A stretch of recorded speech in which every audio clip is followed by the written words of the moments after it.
elas kord noormees, kelle nimi oli Devon ja kel oli 2 vanemat venda. Vennad olid läinud laia maailma õnne otsima. Neid tunti kõikjal kui vapraid noormehi, kes võitlesid koletistega ja päästsid tütarlapsi. Ka Devon tahtis vendade moodi kangelaseks saada, ent ei teadnud, kuidas see käib. Kui ma vaid teaksin, mis on kangelaseks olemise saladus, mõtles ta nukralt. Ühel päeval astus Devon parajasti mööda metsarada, kui märkas kentsakat vanameest, kes oli lompi pikali kukkunud. Devon aitas ta püsti. Tänu täheks su headuse eest, sõnas vanamees. Vastan ma ükskõik millisele sinu küsimusele. Kuidas saadakse kangelaseks, küsis Devon. Vanamees naeratas kõveralt. Ainult üks inimene oskab seda sulle öelda, vastas ta. Küsi rüütlilt, kes elab sügavas laanes kõrge torni tipus. Vanamehe sõnad ajasid Devoni veidi segadusse. Ent ta täna sätti sellegi poolest ning sammus edasi. Ta ei jõudnud veel kuigi kaugele, kui kuulis kummalist vinguvat häält. Devon läks hääle suunas.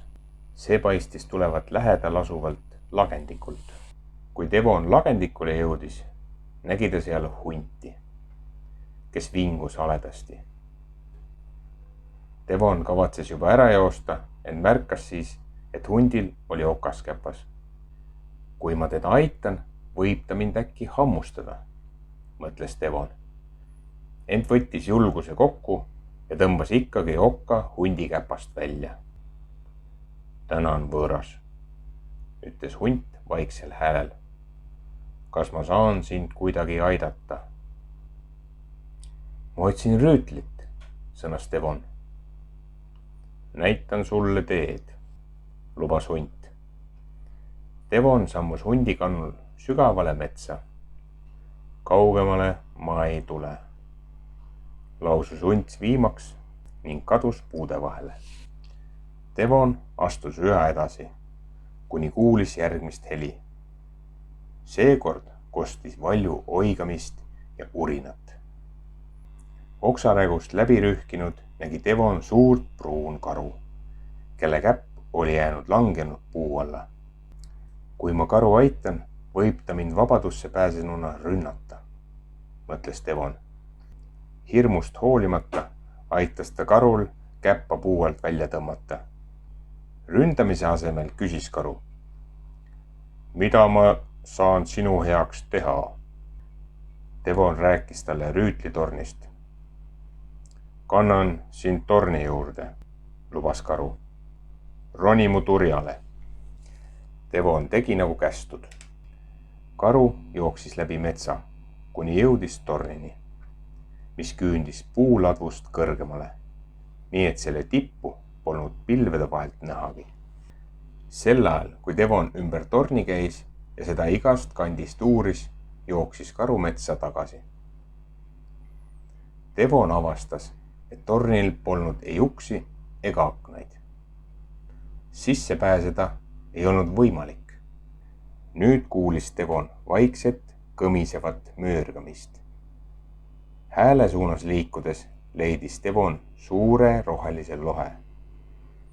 See oli maalihke kätte jäänud ning üks tema tiib oli kivihunniku all kinni. Kui ma lohet aitan, sööb ta mind kindlasti ära, mõtles Devon. Lohe nägi aga nii kurb ja õnnetu välja, et Devon ei suutnud teda sinna paika jätta.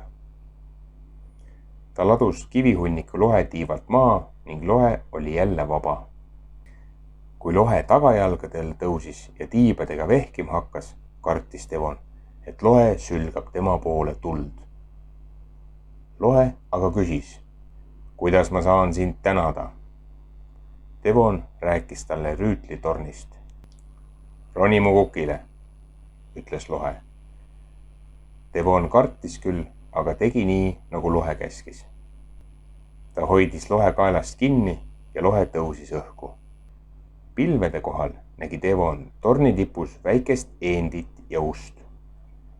Lohe lendas eendile ning Devon astus tema seljast maha. Ukse avas läikiva raudrüüga rüütel. Ta kutsus Devoni torni. Suur rüütel, päris Devon. Mida ma pean tegema, et kangelaseks saada? Kangelane on heasüdamlik, ütles rüütel. Kas sa aitasid hunti? Jah, aitasin, vastas Devon. Kangelane on südi, ütles rüütel. Kas sa karu turjal ratsutasid? Jaa, vastas Devon. Ning mis kõige tähtsam, kangelane on vapper, sõnas rüütel. Kas sa lendasid siia lohe seljas? Lendasin küll, vastas Devon. Siis oledki sa juba kangelane, ütles rüütel. Torni jalamilt leiad kangelasele sobiva kingituse. Lohe viis Devoni tagasi torni jalamile. Seal ootasid teda uhke must ratsu ja särav raudrüü. Devon pani raudrüü selga ning ratsutas musta hobuse seljas läbi metsa õnne otsima. Pärast üsna mitut seiklust leidis Devon oma õnne. Temast sai suurim kangelane kogu maal ja kui ta veel surnud pole, elab ta tänapäevaseni.